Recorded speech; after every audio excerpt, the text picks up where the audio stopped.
Hello, everyone. I'm Mike Massaro, and welcome to another edition of Cup Connection. Well, Kansas definitely did not disappoint. Great racing all day and a pretty exciting finish, both on the track and off of it. Yes, there was a fight between Ross Chastain and Noah Gragson, just some additional drama after an incredible and somewhat controversial win by Denny Hamlin. It will be difficult to top that this week, but it is Darlington, a place where we've seen some pretty amazing races over the years. Some of the sport's biggest names have won there, but there's also been some Cinderella stories. We're talking with a couple of drivers today who don't have a lot of wins on their resume, but their Darlington victories jump off the page. First, who can forget what happened in 2003? Yeah, it was 20 years ago, but it was so incredible that people will be talking about it for at least another 20 years, probably forever. We're talking about the closest finish in NASCAR Cup Series history. Ricky Craven outdueled Kurt Busch and won that race by just 0.02 of a second. Joining us now is my good friend and former ESPN teammate, Ricky Craven. Ricky, great to have you here with us today. Yeah, thanks, Mike. You know, this is like putting the old band back together, isn't it? It feels that way, that's for sure. You were my ace analyst back in the day when we did NASCAR Now. Hey, listen, the reason you're here, obviously, is the week of Darlington. It's the 20-year anniversary of your historic win, and I can see that you've broken out all the stops. That's the winning car behind you right now, isn't it? That's correct. That was the last Pontiac to win a NASCAR race. It was given to me as a retirement gift. Just a short time, a couple of years after the win. And I immediately met with Winston Kelly, who you know very well. And it became the first artifact donated on lease to the NASCAR Hall of Fame, which was being built in downtown Charlotte. It had been in the Hall of Fame for 12 years. And then I had a purpose for it, bringing it here. Does it still have the scuff marks on it, or did you clean it up? Cleaned it up. No, that would be completely authentic, wouldn't it? But I loved that car so much, Mike, that I raced it again. Oh, it was, you know, of course, back then we had 12, 14 cars, and they all served a purpose. They all had a different application for the size of the track or the discipline of the track. But every driver has a favorite car, and this was mine. Obviously, there's a reason behind that. I want to talk all about the race. There's just so much to talk about. Before we actually talk about what transpired in 2003, I want to go to a year before that, 2002, Darlington. You were on the pole. Didn't end that well. What do you remember from that race, and how much did that carry over a year later? Yeah, that's perfect, because I don't think 2003 could have happened had I not learned the valuable lesson of in 2002, 1 year earlier, ironically, the same car, but with a Ford body, and we were lightning fast. I woke the morning of the race in 2002 believing this is our race. We're going to hold the trophy.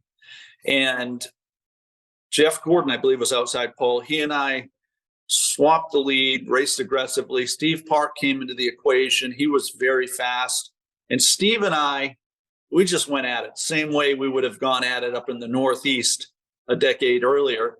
And we got into lap traffic. Mike, we lost our composure in that Darlington is so narrow and so difficult because of the high speeds and the design of the track. We forgot the golden rule, which is you race the track. You do not race each other, at least not for long. It ended ugly in a big pile of crumpled metal, and Steve and I sat behind the garage wall waiting repairs, and it stuck with me for a year. I punished myself for a year. I was so disappointed in how I managed that race, and it motivated you, no doubt. It did. When you returned, it did. I think it. I think that it was a lesson. It was a, I sort of got the diploma of Darlington, and that maybe I've graduated. Doesn't mean I'm going to win in the future, but I have a much better understanding of who's in control, and that's the racetrack. So a year later, we come back, we qualify. I think we qualified 29th, 30th. And Scott Miller, my crew chief, said to me at the time, he says, "What do we need? Help me improve the car." And I said, "I don't think we can. This car is not a rabbit like what we had last year, but, and it's not a tortoise, but it's sort of the tortoise and the hare, right? This car refused to slow down. This car drove so well." I said, "We're going to be fine." He said, "You're crazy." I said, "No, I think we're going to be fine." Mike, I don't remember getting past, but twice the entire 400-mile race. I got passed early by Tony Stewart, and I don't think Tony, being one of the more talented drivers to ever compete in NASCAR, he was in a bit of a hurry. I let him go. And then I got passed at the end of the race one time by Kurt Busch. Other than that, we methodically marched forward all day and certainly saved our best for last. Yeah, and let's get to that, right? Because that's the thing everyone remembers, including yourself. Right. Those closing laps. What were they like? I mean, as you closed in on Kurt Busch, I mean, you didn't have him yet, but you got right in on that rear bumper, and then eventually got side by side. But what was it like as you reeled him in? So with 20 laps to go, we had moved into second place. I'm getting lap times confirmed of about 3.5 tenths a lap faster. I've got quite a distance, quite a margin between the leader and I. And I felt like I could catch him. That happened with 2 laps to go. And I had so much momentum off of turn 4 down the front stretch. I got even. I got side by side with Kurt going into turn 1. And Mike, you understand the sport as well as anybody in the business. At Darlington, turn 1, whoever's being passed on the inside typically would decelerate early and do a crossover. That's what I anticipated from Kurt. It didn't happen. He raced me into the corner. Instead of releasing the wheel and allowing my car to go up to the wall, I couldn't because he was there. And I slid sideways at 180 miles an hour, got a piece of Kurt, put him into the wall. He regained his composure, throttled up, got into the back of this Pontiac, turned it sideways again, and he drove back by. And I said to myself, I cannot pass this kid. He's not going to let me pass him. The only chance I have is to beat him to the start-finish line. And I spent the next lap and a half positioning myself to make that pass at the end or to race him to the start-finish line. And the rest is history. And perhaps some of the reason why I didn't use that crossover move is because he didn't have power steering anymore, right? Right. Yeah. He had, I didn't know that at the time, but he had a problem with his steering, and he had a lot more problems than that when we got back to turn 4 on the last lap. But yeah, we really tested each other, and we swapped blows, and I think we had each other up against the ropes. But what was really cool, and I think what makes the race a special moment in NASCAR history, is that we didn't wreck one another. We didn't sacrifice one another for a win. It was truly last man standing, best man wins. And probably if I raced Kurt in that same situation 10 times, he'd probably win 8 or 9 of them. But on that particular day, it was my day. All right. So you're in victory lane. This is a story I was told. You're in victory lane and you got word that Kurt was on his way to victory lane. When you heard, after what you just went through on the racetrack, that he was making his way to victory lane, what did you expect? Correct. Well, you remember his reputation when he was first into the sport, the early innings of his career. Yeah. Dramatically different than the middle stages or end of his career. And he didn't hold back. He had an opinion, and a strong opinion, and he had a few drivers that didn't necessarily care for him. So under the circumstances, the way we raced each other, and me getting into him with 2 laps to go, I expected that it would be a little confrontational. I had my children in victory lane with me. We were celebrating. It was a perfect day.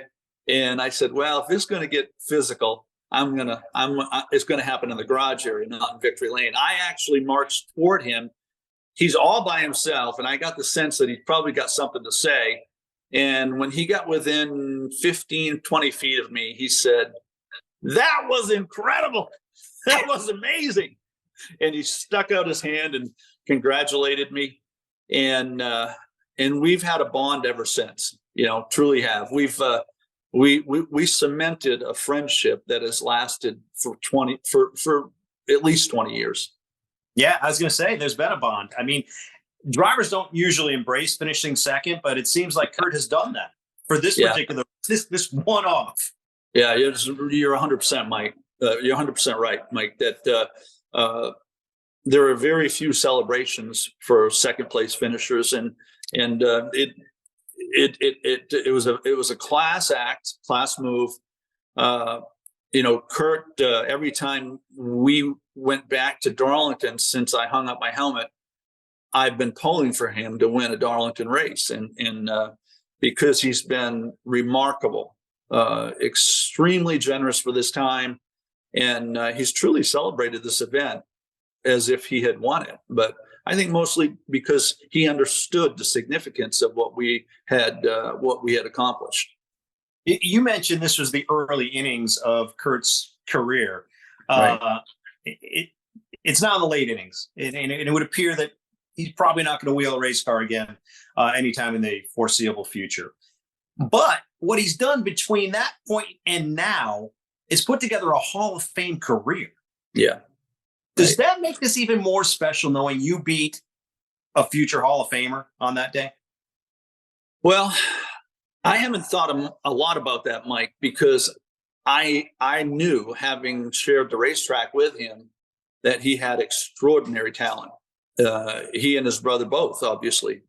And sometimes talent isn't enough. Sometimes the stage is a little too big. And sometimes you just don't manage your career correctly. But Kurt has. I mean, he's won a glut of races, big races. He's a champion, and he's become a very popular driver in the later innings of his career. And so if he chooses to race again, I hope he's in a position physically where he can do that. He's, as you said, he's a Hall of Famer, and he's got a lot to be proud of. So together, you guys will go into history for this the closest finish in history, and you'll be honored for that because you are the honorary starters this coming weekend in Darlington. What's it mean to you to be the guy out there with Kurt giving the command this weekend? There's always been pressure associated with my responsibility, involvement in NASCAR. Behind the wheel of a race car for 25 years.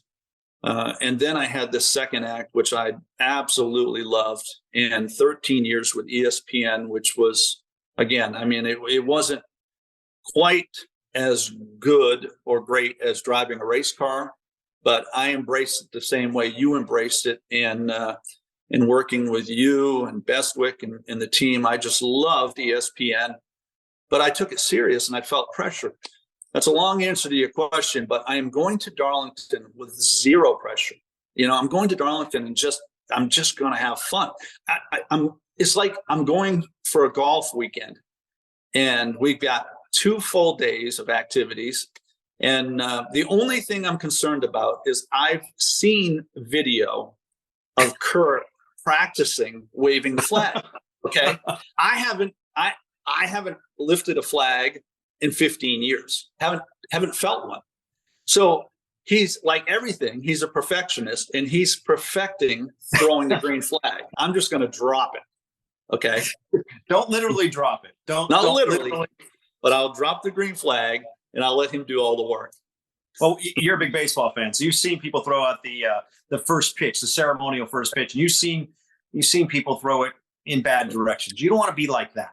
No, listen, this hits home because I had the honor, and you know this because we're New England boys, I had the honor of throwing out the first pitch at Fenway for a game. And I was more nervous for that than I was any race I ever competed in. And was it a strike? That's the only thing people want to know. Was it a strike?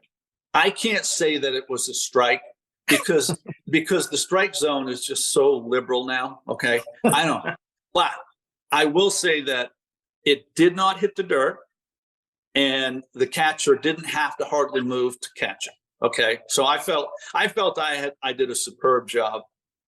All right, it was more like a Wakefield pitch in terms of a velocity. Knuckleball, sure. Yeah, but it did get across home plate.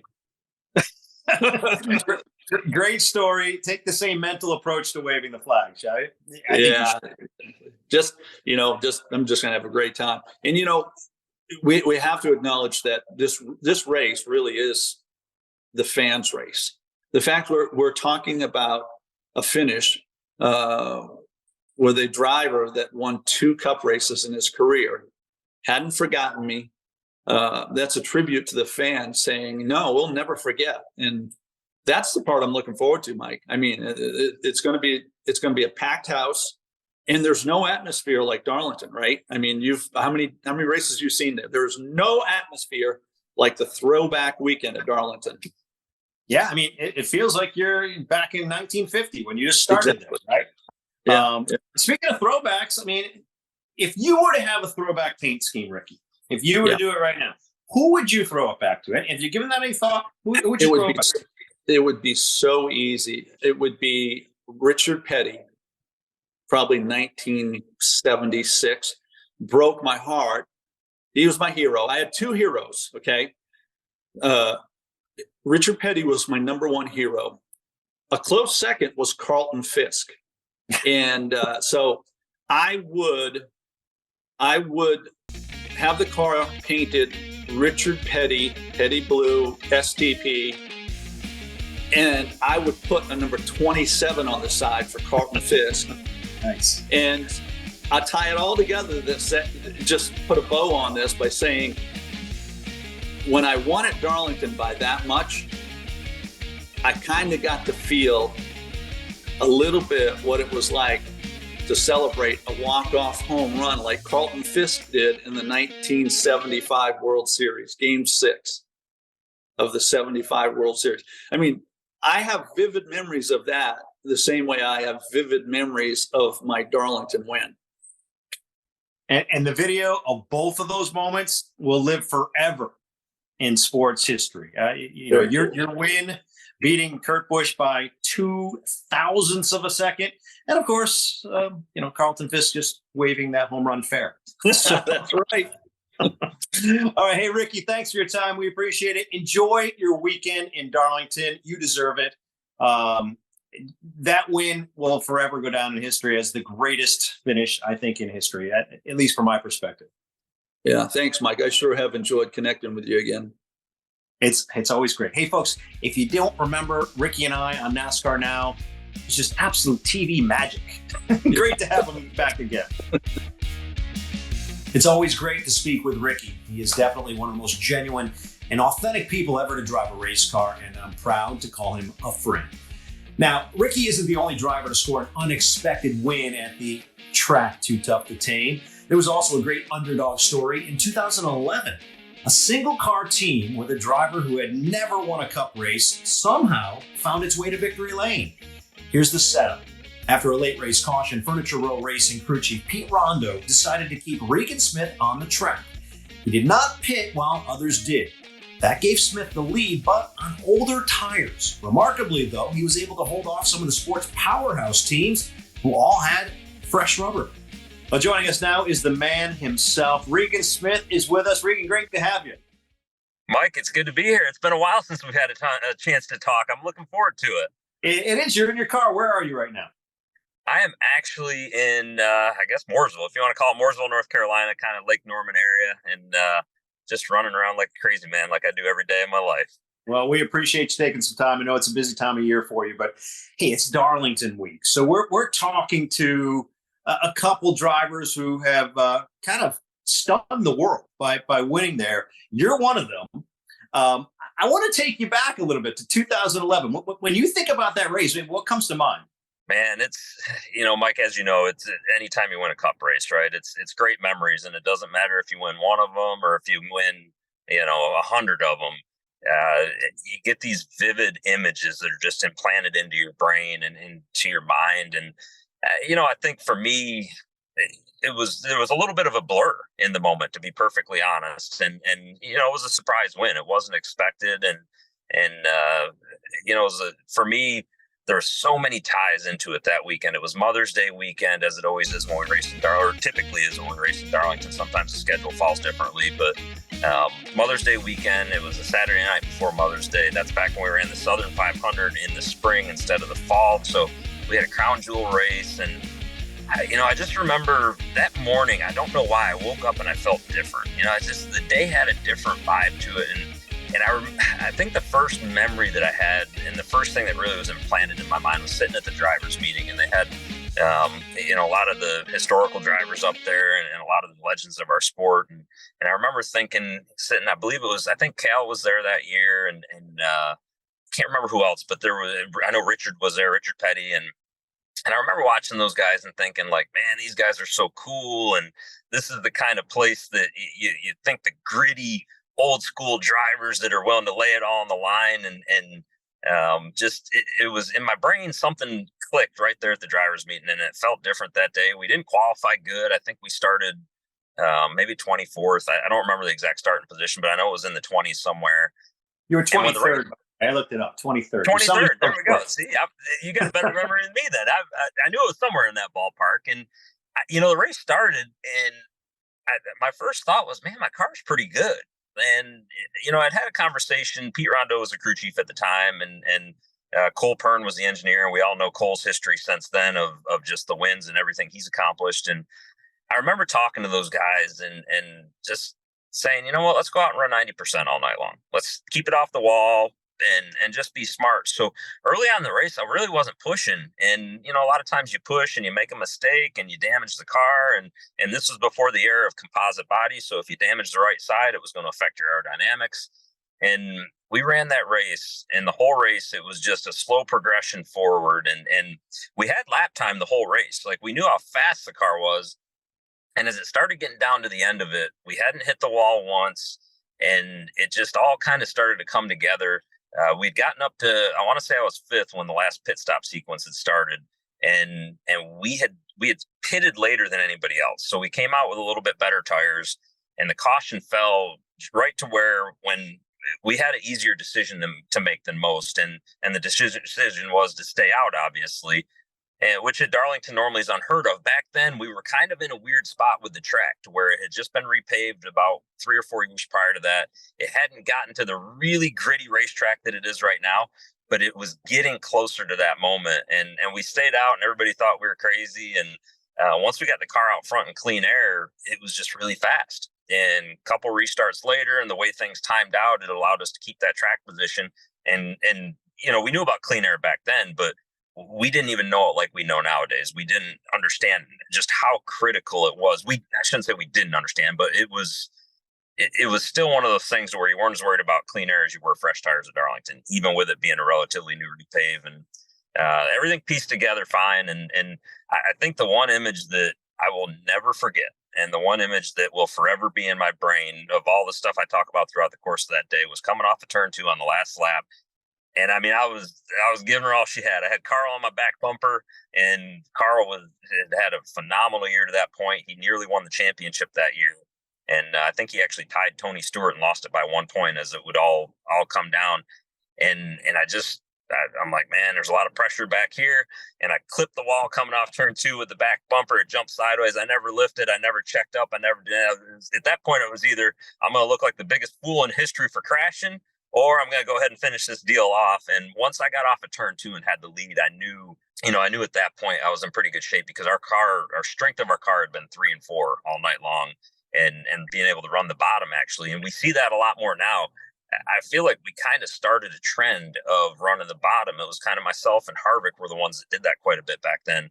And I did it just to protect the race car, but there's grip down there and there's speed down there if you do it right, and if you set your car up for it. And that's what we were set up for. And once I got down to 3 and 4, I knew at that moment, I'm like, we've got this. And just crossing the start finish line, and it was a load off my shoulders. I'd had Talladega a few years prior to that win. I guess it was 3 years, I think, prior to that, to where the win, thought you had the win, it got taken away from you. And, I think the initial reaction was just relief more than anything. Man, you just covered a lot of ground there. I mean, you just took away about 6 or 7 of my questions, but I'm still going to get to it. sorry. I get into it and I can't, I keep going with it because it was such an amazing day. It's a great story. I'm all ears. Believe me, it's just a captivating story. Just a couple things I want to unpack there. I mean, you covered the old tires thing, which, yes, a lot of people are like, wow, Carl's got 2 fresh tires. He's going to eat them alive.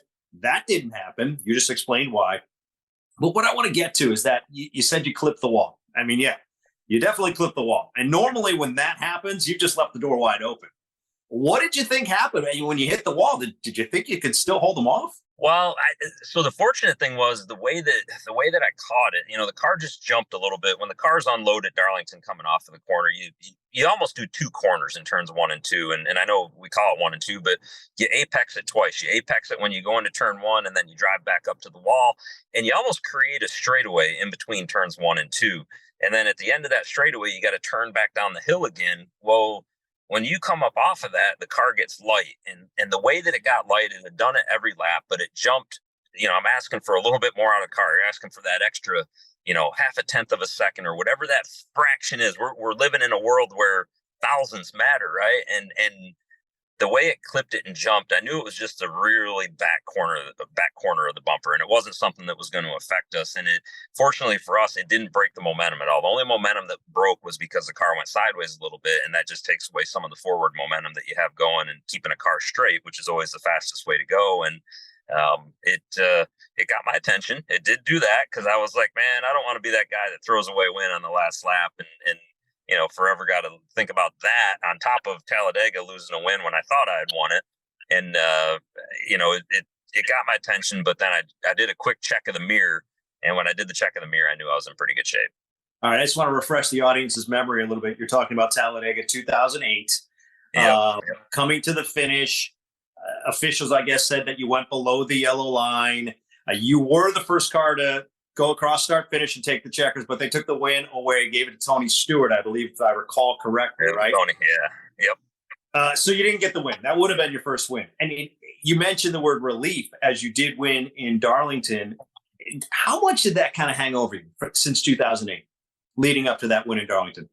Well, I mean, every bit of it, because to add to the backstory there, in 2008 at that race, I knew that I didn't have a ride the next year, or that it was a very, very faint chance that I was going to have a ride. And the series was going through a transition period where a lot of teams were shutting down, a lot of teams were consolidating, going to less teams. And to be perfectly honest, my car had been unsponsored for the majority of that season at most of the races. And we ran different sponsors on it, but it just wasn't a fully funded car. And if teams are going to cut, you kind of know that you're the first one on the chopping block. It hadn't been the best of years. That was a very difficult year on rookies in general. And, it's back when we had 45, 48 cars showing up at every race. So just making races was a challenge at one point. And, the way that transpired and feeling like I had made the right move and done the right things and that's a whole nother podcast on how that all went down in terms of the decisions and the calls that were made and how the drivers understood the rules at the time, myself in particular. But as you think you've got that, and I spent the better part of a lap celebrating what I thought was the first win and getting that feeling and understanding that at the same time as knowing I don't have a job the following year and I'm not sure what's going to happen with my future in my career, that you worked so hard to get there. It finally put closure on that moment for me. Honestly, there wasn't one day, there wasn't one moment that I didn't wake up and think about that from that moment on, and until the Sunday morning after Darlington, when I woke up and thought about something else. Such great redemption, a great story. Thanks for filling us in on that. One thing I want to go back to, I listened to your Victory Lane interview again, and one thing that jumped out, and I think you probably know what I'm going to get to. You said something to the effect of, legends win this race. I'm not supposed to win this race. I mean, it was a profound statement. It really was. It just made me think, what does this win mean to you still to this day? Well, I mean, for me, right, it was my only win. So it means the world to me. If it's something as simple as I didn't have any kids at the time, but being able to tell my kids or show them the video and say, "Hey guys, this is what Dad used to do." Right? I know you know me as Dad, and you know me as Dad who takes you to the golf course or takes you to your dance classes or talks on TV on the weekends about race cars. I actually did drive those race cars at one point, so it gives me the opportunity to show them that and remind them, because they were too young when I got done driving at Junior Motorsports and obviously the other Cup stuff I did after that.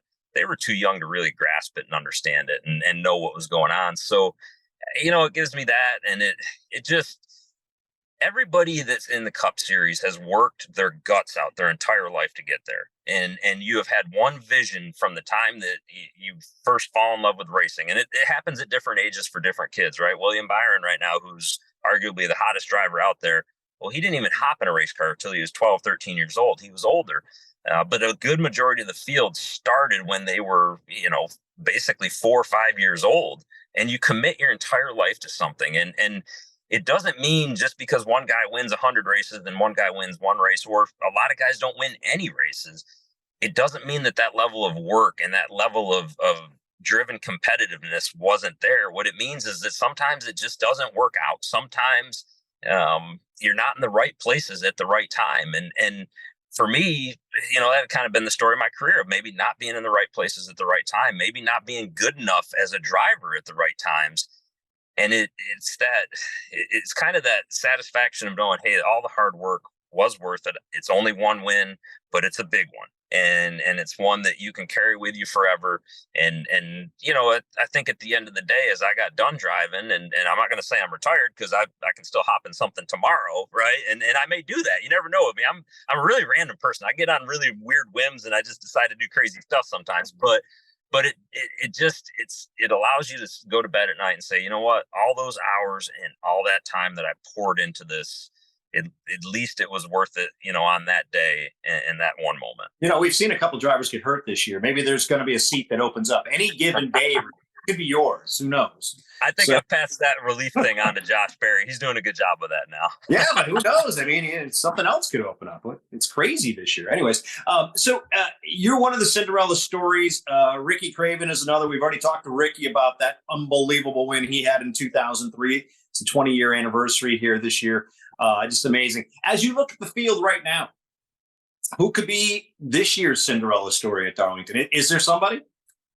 I think there's a lot of guys. I mean, you look through the field and that racetrack, it definitely does play to the guys that can protect their equipment, that can save their equipment, that can be there at the end. And, I'm just trying to rack through my brain years past. I think Eric Jones last year could have been called a Cinderella story. And I know that's odd to say on somebody that had won 2 Cup races prior to that, but he was with a team that had not been that competitive up until that point for quite some time. They were competitive last year. But certainly not somebody that you would necessarily think was going to go win the Southern 500. But he's so good at that racetrack, and he knows how to win there already. And they put it together on that night. With that being said, I think guys that I look at, there's a couple guys that stick out to me that I feel like just keep getting a little bit more out of their equipment. Eric being one of them, but Corey LaJoy. And I know, maybe that's not a team that's ready to win right now, but Furniture Row wasn't ready to win at the time either. We were still young. We were still learning. We were still growing.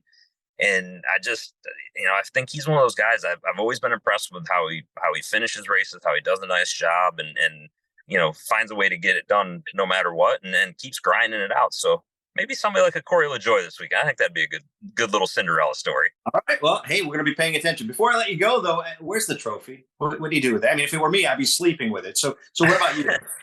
So this is going to sound terrible, and I don't want it to take away from anything I've said, but right now it is actually at our offices, which are here in North Carolina, and it's actually in a closet right now. I'm embarrassed to say. Reason being, my wife and I recently moved houses, and we had to move. All the trophies are in the same place right now. We had to put them all into storage basically, and we got into our new home, and just have not. I have not had a chance to move it yet, so it's there. I do see it. It's just it's tucked away and hidden just a little bit right now, but it's never far from sight. All right, we know it's in a safe place. That's a good thing. Yeah. All right. Yep. Hey, Regan, thanks for your time again. We wish you the best of luck as the television broadcasting career continues for you. I know I've been there. I know it's a lot of work. So good luck with all of that. Mike, I can tell you right now, one of the guys I watch every weekend to just learn and refresh my brain is you. You were, loved it when you're on pit road and we got to talk to you and as a driver and certainly learned a lot from you as to how to handle myself in the business. Well, that means a lot. Thank you, Regan. I appreciate you saying that. Great to have you again on the show here and great to talk with you again. Thanks, Mike. Good talking to you guys. Special thanks to Regan for taking some time out of his schedule today. As a television broadcaster in the sport, time is precious, and we appreciate him taking a break to walk down memory lane. Okay, enough looking back. Let's look ahead to this weekend, shall we? As we just noted, there could be some unexpected twists, perhaps a surprise winner. But if things do go as expected, here's a few things to watch for. First, Denny Hamlin. Not only does he have momentum, he's also going to one of his best racetracks. Denny has 4 Darlington wins in only 21 races there. His winning percentage, let's just say, is pretty impressive. And the last time the series was there, back in September, Hamlin was also the runner-up. Well, as far as the wins go, Eric Jones and Joey Logano split last year's victories at Darlington, but overall, Logano was the most consistently fast driver. Logano won both Darlington poles last year and had an average finish of 2.5 in the 2 events. Remarkably, Tyler Reddick had the same average finish over those 2 Darlington races. Other drivers to watch, well, Kyle Busch, he's led nearly 900 laps at that place, and Kevin Harvick, he's a 3-time Darlington winner, still looking for his first win this year. Finally, keep your eyes on Ross Chastain and Noah Gragson. Yep, there's been a lot of talk about those two this week after their post-race skirmish in Kansas. Chastain was the only one who landed a punch, but I've got a funny suspicion it may not be over. Just something to pay attention to, but you probably don't need me to tell you that. Well, that's all for this week. Enjoy Darlington, and happy Mother's Day to all you moms out there. We appreciate you watching us here on Cup Connection.